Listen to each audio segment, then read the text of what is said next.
നമസ്കാരം സർ. നമസ്കാരം.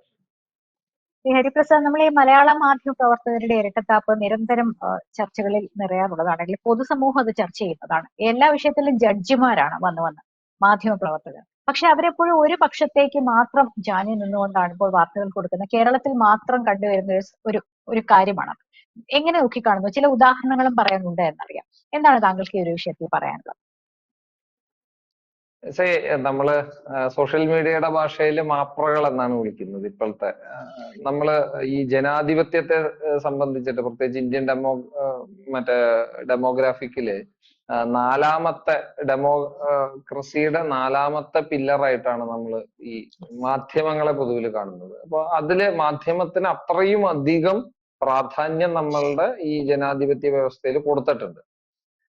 പക്ഷേ ഇപ്പോ ഈ കോമ്പറ്റീഷൻ കൊണ്ടാവാം, നമ്മളുടെ എന്താ പറയാ, നമ്മളുടെ ആ ഓഡിയൻസിനെ പിടിച്ചിരുത്താൻ വേണ്ടിയിട്ടാവാം, അല്ലെങ്കിൽ ഒരു പക്ഷെ നമ്മളുടെ തന്നെ ഉള്ളിലുള്ള പൊളിറ്റിക്കൽ സ്റ്റാൻഡ് ആവാം, അറിയാതെ, അറിഞ്ഞിട്ടോ അറിയാതെയോ ഈ ചർച്ചകൾക്കിടയിലും റിപ്പോർട്ടിങ്ങിന്റെ ഇടയിലും കയറി വരുന്നതായിട്ട് നമുക്ക് ഇപ്പൊ വളരെ എവിഡന്റ് ആയിട്ട് മനസ്സിലാവുന്ന, ഏതൊരു കൊച്ചുകുട്ടിക്കും മനസ്സിലാവുന്ന രീതിയിലേക്ക് കാര്യം മാറിയിട്ടുണ്ട്.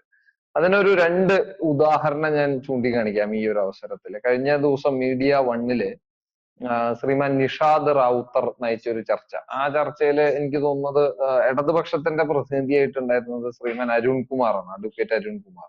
അദ്ദേഹം പോലും അദ്ദേഹത്തിന്റെ സർക്കാരിനെ ഇത്ര അധികം ഡിഫെൻഡ് ചെയ്തിട്ടില്ല. അപ്പോ ഈ നിഷാദ് റാവുത്തർ ഏതാണ്ട് പിണറായി വിജയന് സ്തുതി പാടുന്ന ഒരു രീതിയിലാണ് ഈ ചാനൽ ചർച്ചയെ മുന്നിലോട്ട് കൊണ്ടുപോകുന്നത്. മിനി എന്നോ മറ്റോ പറഞ്ഞിട്ട് ഒരു ആശാവർക്കറുടെ പ്രതിനിധിയാണ് ആ ചർച്ചയിൽ പങ്കെടുത്തിരുന്നത്.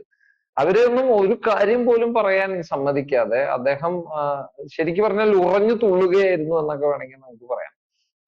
ആ ചർച്ചയുടെ ഇടയില് സുരേഷ് ഗോപി 2 തവണ ഈ ആശാവർക്കർമാരുടെ സമരപന്തൽ സന്ദർശിച്ചതും ആ സന്ദർശിച്ച സമരപന്തലില് അദ്ദേഹത്തിന് കയ്യടി കിട്ടിയതുമാണ് ഇദ്ദേഹത്തെ ഏറ്റവും അധികം ചൊടിപ്പിച്ചത്. അപ്പൊ അദ്ദേഹം പറയുന്നത് കേന്ദ്ര സർക്കാരാണ് ഇതിനൊക്കെ ഉത്തരവാദി.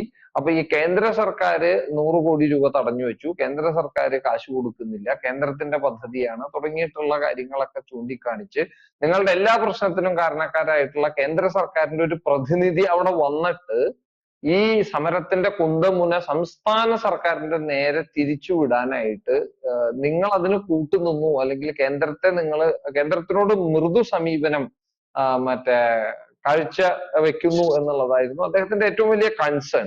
അപ്പോ അതിൽ അദ്ദേഹം വി മുരളീധരനെ പരാമർശിക്കുകയും സുരേഷ് ഗോപിയെ അതിനിശിതമായിട്ട് വിമർശിക്കുകയാണ് ചെയ്തത്. അപ്പൊ ഈ സുരേഷ് ഗോപിയെ പറ്റിയിട്ട് അദ്ദേഹം, എനിക്ക് തോന്നുന്നത് അദ്ദേഹം സമരപന്തലിൽ വന്നതും അദ്ദേഹം 2 തവണ വന്നതും ഈ ചർച്ച നടത്തിയതുമൊക്കെ പറഞ്ഞുകൊണ്ട് ഈ സുരേഷ് ഗോപിയെ പറ്റിയിട്ടും അദ്ദേഹത്തിന്റെ സന്ദർശനത്തെ പറ്റിയിട്ടും സംസാരിക്കുമ്പോൾ 5ഓ 6ഓ തവണ ഇദ്ദേഹം സുരേഷ് ഗോപി അയാൾ എന്നാണ് അഭിസംബോധന ചെയ്യുന്നത്. അപ്പോ ഒരു ചർച്ചയിൽ, പ്രത്യേകിച്ച് ഒരു പ്രൈം ടൈമിൽ നടക്കുന്ന ഒരു ചർച്ചയിൽ ഒരുപാട് ഗസ്റ്റുകളുള്ള, ഒരുപാട് ആൾക്കാർ കാണുന്ന ഒരു വേദിയില് ഒരു കേന്ദ്രത്തിന്റെ, ഇന്ത്യ മഹാരാജ്യത്തിന്റെ കേന്ദ്ര സർക്കാരിലെ അംഗമായിട്ടുള്ള ഒരു സഹമന്ത്രിയായിട്ടുള്ള, ഇനി സഹമന്ത്രിയോ അല്ലെങ്കിൽ MP യോ MLA ഒന്നും അല്ലെങ്കിൽ തന്നെ കേരളത്തിൽ ഒരു സൂപ്പർ സ്റ്റാർ പദവിയുള്ള ഒരാളാണ് ശ്രീമാൻ സുരേഷ് ഗോപി. അദ്ദേഹം ചലച്ചിത്ര മേഖലയിൽ പ്രവർത്തിക്കുന്ന ആൾ എന്നുള്ള നിലയ്ക്ക് മാത്രമല്ല, ജനങ്ങളുടെ മനസ്സിൽ ഒരു കരുണയുള്ള, അല്ലെങ്കിൽ ജനങ്ങൾക്ക് വേണ്ടിയിട്ട് ഒരുപാട് കാര്യങ്ങൾ ചെയ്തിട്ടുള്ള ഒരാള് എന്നുള്ള നിലയ്ക്ക് ഒരുപാട് ആൾക്കാർ സ്നേഹിക്കുകയും ഇഷ്ടപ്പെടുകയും ചെയ്യുന്ന, പൊളിറ്റിക്കൽ സ്റ്റാൻഡിലല്ല കേട്ടോ ഞാൻ പറയുന്നത്, ഒരാൾ കൂടിയാണ് ശ്രീമാൻ സുരേഷ് ഗോപി. അപ്പൊ അദ്ദേഹത്തെയൊക്കെ അഭിസംബോധന ചെയ്യുന്ന സമയത്ത് അറിയാതെ ഇവരുടെ ഉള്ളിലുള്ള ആ ഒരു എന്താ പറയാ, ആ ഒരു ഗ്രഡ്ജ് ഇങ്ങനെ തേട്ടി പുറത്തേക്ക് വരികയാണ്. അപ്പൊ അദ്ദേഹത്തിന്റെ മാനേജ്മെന്റിനെയും അദ്ദേഹത്തിന്റെ പ്രേക്ഷകരെയും സുഖിപ്പിക്കുന്ന രീതിയിൽ പെർഫോം ചെയ്യാൻ നിർബന്ധിതനാവുക എന്നുള്ളതാണ് ഇപ്പോ ഈ പറയുന്ന ജേർണലിസ്റ്റുകൾ നേരിടുന്ന, അല്ലെങ്കിൽ അവർ കാട്ടിക്കൂട്ടുന്ന കാര്യം കാണുമ്പോൾ നമുക്ക് മനസ്സിലാവുന്നത്. അപ്പോ ജമാഅത്തെ ഇസ്ലാമിയുടെ ചാനല് BJP-യെ 10 തെറി കൂടുതൽ പറഞ്ഞാൽ, BJP-കാരനെ 4 ചീത്ത വിളിച്ചാൽ, അവരുടെ ആ ഒരു പൊളിറ്റിക്കൽ സ്റ്റാൻഡിനെതിരെ കുറച്ച് അട്ടഹാസം നടത്തിയാൽ അത് ആ പറയുന്ന മാനേജ്മെന്റിനെയും അതിന്റെ വ്യൂവേഴ്സിനെയും സുഖിപ്പിക്കും എന്നുള്ളത് കൊണ്ട് സത്യം എന്താണെന്ന് മനസ്സിലാക്കാതെ, ഇപ്പൊ നമുക്ക് എല്ലാവർക്കും അറിയാലോ, ഇവിടുന്ന് സുരേഷ് ഗോപി നേരെ തിരുവനന്തപുരത്ത് പോയി ആശാവർക്കർമാരെ കണ്ടിട്ട് അദ്ദേഹം നേരെ വീട്ടിൽ പോയി കിടന്നുറങ്ങുകയല്ല ചെയ്തത്. അദ്ദേഹം നേരെ മറ്റേ ഡൽഹിയിൽ പോയി ആരോഗ്യവകുപ്പ് മന്ത്രി കൂടിയായിട്ടുള്ള JP നദ്ദാജിയെ കണ്ടു. നദ്ദാജിയായിട്ട് കാര്യങ്ങൾ സംസാരിച്ചു.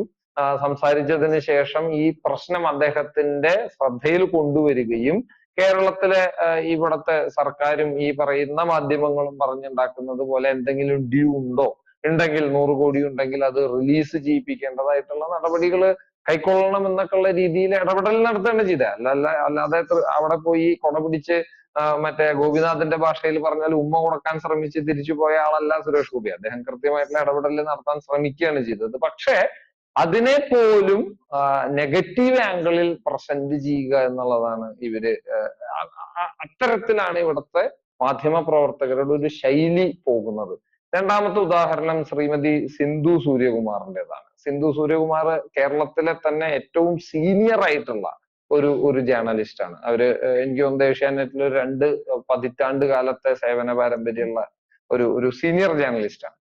അവർക്ക് കുംഭമേളയെ അധിക്ഷേപിക്കാം, അവിടെ നടക്കുന്ന കാര്യത്തെ പറ്റിയിട്ട് അവരുടെ അഭിപ്രായങ്ങൾ, കാര്യം അവര് പ്രസന്റ് ചെയ്യുന്ന ഒരു അരമണിക്കൂർ പ്രോഗ്രാമാണ്. അവർക്ക് വായ തോന്നിയത് എന്തും പറയാനുള്ള ലൈസൻസ് ഏഷ്യാനെറ്റുകാർ കൊടുത്തിരിക്കുന്ന സ്ഥിതിക്ക് അവർക്ക് എന്തും പറയാം, അതിന് തെറ്റില്ല. പക്ഷേ എന്ത് കാര്യത്തിന്റെയും നെഗറ്റീവ് ആംഗിൾ മാത്രം കാണുക എന്ന് പറയുന്നത് തീർച്ചയായിട്ടും ഒരു ജേർണലിസം അല്ലെങ്കിൽ ഒരു ജേർണലിസ്റ്റിനെ സംബന്ധിച്ച് ഭൂഷണമായിട്ടുള്ള ഒരു കാര്യമല്ല. അപ്പൊ ഞാൻ കുംഭമേളയിൽ പങ്കെടുത്തവരാണ്. എന്നെ ഏറ്റവും അത്ഭുതപ്പെടുത്തിയത്, ഞാൻ അതിന്റെ മറ്റേ സ്പിരിച്വൽ ആസ്പെക്ടോ അല്ലെങ്കിൽ റിലീജിയസ് ആസ്പെക്ടോ ഇക്കണോമിക്കൽ ആസ്പെക്ടോ ഒന്നുമല്ല സംസാരിക്കുന്നത്. അവിടെ നിന്ന് നമുക്ക് ഉൾക്കൊള്ളാൻ സാധിക്കുന്ന, പഠിക്കാൻ സാധിക്കുന്ന ഒട്ടനവധി കാര്യങ്ങളുണ്ട്. ഞാൻ ഈ പറഞ്ഞ റിലീജിയസ് ആയിട്ടുള്ളയും സ്പിരിച്വൽ ആയിട്ടുള്ളയും അല്ലെങ്കിൽ നമ്മളുടെ വിശ്വാസവുമായിട്ട് ബന്ധപ്പെട്ട കാര്യങ്ങളൊക്കെ അവിടെ നിൽക്കട്ടെ. നോക്കൂ, ഗംഗയുടെ തീരത്ത് പ്യൂർ മണലില് ടെമ്പററി ആയിട്ട് 256 മുതൽ 400 കിലോമീറ്റർ വരെയുള്ള റോഡ് ഉണ്ടാക്കിയിട്ടാണ് ഈ കുംഭനഗരി ക്രിയേറ്റ് ചെയ്തിരിക്കുന്നത്. ഒരു മാസം മുമ്പ് കുംഭമേള ആരംഭിക്കുന്ന ജനുവരി 13-ന് ഒരു മാസം മുമ്പ് പണി തുടങ്ങി കുംഭമേള അവസാനിച്ച ഫെബ്രുവരി 26-ന് ശേഷം ഒരു മാസത്തിന്റെ ഉള്ളിൽ പഴയ ഗംഗയാക്കി മാറ്റുന്ന അത്രയും ഷോർട്ട് സ്പാനില് ഈ ഒരു 2-3 ഇഞ്ച് കനമുള്ള GIയുടെ ഷീറ്റുകൾ ഉപയോഗിച്ചുകൊണ്ട് വാഹനങ്ങൾക്ക് പോകാനും ബാക്കിയുള്ള എല്ലാ സൗകര്യങ്ങളും ഒരുക്കാവുന്ന രീതിയിൽ 256 മുതൽ 400 കിലോമീറ്റർ മറ്റേ റോഡ് ടെമ്പററി 5 മീറ്ററിൽ ക്രിയേറ്റ് ചെയ്യുന്നു. ഗംഗയ്ക്ക് കുറുകെ ഏകദേശം 1 കിലോമീറ്ററിന്റെ അടുത്ത് മറ്റേ ഡിസ്റ്റൻസിൽ ഒരു 100 മുതൽ ഒരു 130 വരെയുള്ള വലിയ മറ്റേ എന്താ പറയാ അതിനെ ടാങ്കർ പോലത്തെ സാധനങ്ങൾ ഇട്ടുകൊണ്ട് 30 പാലം എന്ന് പറഞ്ഞാൽ 30 കിലോമീറ്ററിലധികം 36 കിലോമീറ്ററിലധികം ഗംഗയുടെ കുറുകെ ടെമ്പററി ആയിട്ട് 2 മാസം 1.5 മാസം ഉപയോഗിക്കാൻ തക്ക രീതിയിൽ പാലം ക്രിയേറ്റ് ചെയ്യുന്നു. നമ്മൾ ഏതെങ്കിലും ഉത്സവത്തില് ഇപ്പോ തിരുവനന്തപുരത്ത് നമ്മുടെ ആറ്റുകാലില് പൊങ്കാല നടക്കുന്ന സമയത്ത് മാഡത്തിന് തിരുവനന്തപുരം ഈസ്റ്റ് ഫോർട്ട് ജംഗ്ഷനിൽ നിന്ന് ഒരാളെ ഫോൺ ചെയ്യാൻ പറ്റില്ല. മൊബൈല് സ്റ്റക്ക് ആയിരിക്കും, അത്രയും ആൾക്കാർ കൂടുതൽ. ഇപ്പൊ ഞങ്ങളുടെ നാട്ടിലെ തൃശ്ശൂർ പൂരത്തിന്റെ സമയത്ത് എനിക്ക് അവിടെ ഒരു കോള് റിസീവ് ചെയ്യാനോ കോള് ചെയ്യാനോ പറ്റില്ല. കോടിക്കണക്കിന് ആൾക്കാർ അസംബിൾ ചെയ്യുന്ന ഈ പറയുന്ന ത്രിവേണി സംഗമ ഭൂമിയിൽ നിന്നിട്ട് ഞാൻ ഫേസ്ബുക്കിൽ ലൈവ് ഇട്ടിട്ടുണ്ട്, ഒരു സെക്കൻഡ് പോലും മറ്റേ ലാഗ് ഇല്ലാതെ.